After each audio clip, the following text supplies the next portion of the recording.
हाथ ऊपर करो, वो यहाँ हाथ लगाए, वो यहाँ हाथ लगाए। अच्छा, हमारी औरतें, हमारी बहुएं, हमारी माताएं, हमारी बहनें, उनके छूने के लिए है। मुंबई के अंदर, पूना के अंदर ऐसे कोरियोग्राफर अपनी कितनी ही लड़कियों को और बहुओं को लेके उड़ गए। इधर एक शादी हुई, उधर दूसरी शादी टूटी। वो कोरियोग्राफी करने के लिए रोज उस शादी के फंक्शन के लिए आता था। महीने भर तक उन्होंने घर की महिलाओं और बहुओं को सब सिखाया। उसी के अंदर एक बहू के साथ प्यार हो गया। इधर शादी निपटी, सेकेंड डे सवेरे वो इस बहू को लेकर रफू चक्कर हो गया, शादी कर ली उसने। समझ रहे हो आप? ये चीजें होगी। साड़ियां भी खुद पहननी सीखनी चाहिए। कोई फैशन डिजाइनर हमें साड़ी पहनाने आए और वो मर्द हो, अच्छा, वो यहां तक हमें छुए और उसके साथ में हमारे घर का भाई हस्तमिलाप करेगा। साला दिमाग खराब हुआ है क्या? क्या जरूरत है ऐसी? दादियों से पूछो, उनको किसी ने छुआ था क्या? मम्मियों से पूछो, किसी को छुआ था क्या? छूने दिया था क्या? अच्छी बहनों को कोल्हापुरी पहन के रखना चाहिए, तुरंत बाहर निकलना चाहिए, एक लगानी चाहिए, कम से कम 2 दांत तो बाहर आ जाने चाहिए। नहीं आते हो तो मुझे को, मैं सिखाऊंगा आपको कैसे दांत बाहर निकालने चाहिए। इसीलिए अब ये 28, ये ओली, ये सिद्धि तप, ये पालितना की यात्रा, ये नव्वाणु, ये उपध्यान तप पहले बंद हो। वो करें जिनको ये सब ना करना हो, जिनको डांडिया खेलना हो, जिनको कोरियोग्राफर को यहां सब हाथ लगवाने हो, इस प्रकार के नाच करने हो। अभी मैंने कुछ वीडियो देखे हैं जिसमें 65 साल 70 साल के दादा और दादी डांस कर रहे हैं, 70 साल के, फिर 45 साल के पप्पा और मम्मी वो भी डांस कर रहे हैं। किसके लिए? बिटिया की शादी है उसके लिए। शोभा देता है। 65 साल 70 साल के दादा और दादी डांस करें, अच्छा लगता है। अब टांगे तो कब्र में लटकी है और डांस करना है, कोई मर्यादा है या नहीं? अच्छा, डांस नहीं करने से शादी अच्छी नहीं होगी क्या? एक वीडियो नहीं बनेगा तो काम नहीं चलेगा क्या? क्या गंदी फिल्मों की धुनों पर दादा दादी को नचाना ही जरूरी है? कई सारे समाजों ने प्री वेडिंग शूट भी बंद कर दिए। पुरोहित समाज ने पाली के उस घोषणा पत्र के अंदर यह भी किया कि हमारे समाज के अंदर दूसरों की देखा देखी कोई प्री वेडिंग शूट नहीं होगा, कोई आवश्यक नहीं है।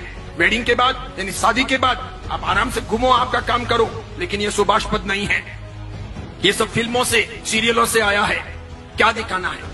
और मुझे तो यूं लगता है कि हमारा बदन हमारे वीडियो के द्वारा इस प्रकार अर्धनग्न कपड़े पहने हुए, हाफ पैंट या इतना सा पहना हुआ नीचे, ऊपर इतना सा पहना हुआ, और फिर हम प्री वेडिंग शूट करते हैं और वो लोग देखते हैं तो क्या देखते हैं? क्या देखते हैं? आप दिखाना क्या चाह रहे हो? अच्छा, जो आपको दिखाना है वो आपके पति को दिखाना है कि दूसरों को दिखाना है? ये पति के लिए है कि दूसरों के लिए है? यानी आप एक सदाचारी मां बनना चाहती हो कि वेश्या रहना चाहती हो? करना क्या है? जाना कहां है? एम क्या है? उसी प्रकार पूछना चाहता हूं, जीटो की स्थापना हुई तो ये एम था क्या? कहीं जीटो के घोषणा पत्र में ये चीजें हैं क्या कि हम दांडिया रास का आयोजन करेंगे? स्थापना के दिन ही जीटो वालों को जूते पड़ गए होते। आज मेरी बात सत्य सिद्ध हो गई कि नए पद्मसागर जी महाराज ने बंदरों के हाथों में नारियल दे दिया, बिल्कुल दे दिया। जीटो में कई लोग ऐसे भी हैं जो सदाचारी हैं, समझदार हैं, आचार संपन्न हैं, मुझे मिलते भी हैं, अन्य महाराज साहब को मिलते हैं। कई माताएं भी ऐसी हैं जिन्होंने अपनी व्यक्तिगत जिंदगी में ऐसा कुछ किया नहीं है, वे चाहते भी नहीं है, लेकिन अपने यहां पर ये समूह जो है मिलकर के माता फोड़ना, मेजोरिटी, डेमोक्रेसी, मुझे ऐसा लगता है कि जैन समाज के कुएं में किसी ने भांग डाल दी है, सबको वही पानी सप्लाई हो रहा है, इसीलिए सामूहिक पागलपन सवार है। इस बीच में ऐसा कोई आदमी बोले तो उसकी बहुत कीमत नहीं, उसको लोग खारा समझते हैं, उसके प्रति लोग दुर्भाव रखते हैं, उसे पसंद नहीं करते। क्योंकि मुझे तो ये सब फर्क नहीं पड़ता, मैं किसी की रोटियों का मोहताज नहीं हूं, और मैं तो कफन पहन के निकला हुआ हूं पहले से ही, और मेरे कोई आगे रोने वाला नहीं, पीछे कोई धोने वाला नहीं, मैं इसकी फिक्र करता नहीं। मुझे कोई बहन बेटी की शादी करवानी नहीं है, मेरा कोई उपास्य नहीं, मेरा कोई मंदिर नहीं, मेरा कोई घर नहीं, मेरे कोई स्थान है नहीं, मैं कल कहां रहूंगा ये मुझे पता नहीं है, इसलिए मैं कोई परवाह करता नहीं कि मुझे किसी प्रकार की गुलामी करनी है, बिल्कुल नहीं, नेवर।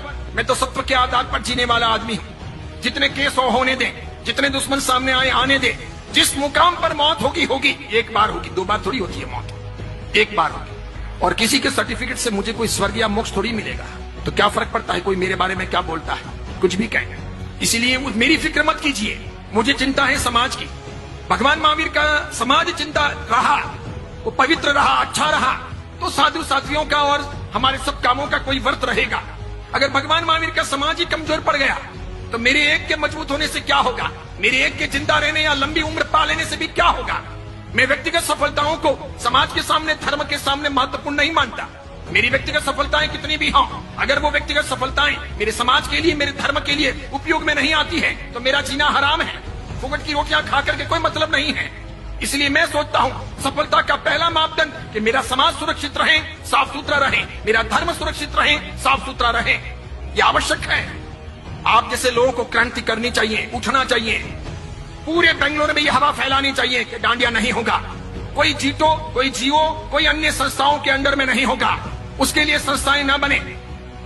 जो लोग भी प्रयास करें आकर के मुझे कहिएगा, मैं आपके साथ में हूं, तन से, मन से, धन से, और पूरी ताकत लगाइए। और खास करके मैं मातृशक्ति से कहना चाहूंगा कि उठो। हमारी बहन बेटियों को, हमारी आने वाली परंपराओं को हमको भ्रष्ट नहीं बनाना है, वेश्या नहीं बनाना है। जवानी के दिन तो चले जाएंगे, उनको लोगों के सामने नहीं थिरकाना है। वो गंदे गंदे फिल्मों के गीत क्या सिखाने हैं, क्या जरूरत है, और क्या क्या होगा, और वापस रात्रि भोजन होगा। इसलिए जीतों की भलाई इसी में है कि वो समझें, वो मर्यादा में रहें, वो ऐसे काम ना करें। वो IAS IPS के लिए काम कर रहा है, वो बहुत अच्छा है, वो कीजिए।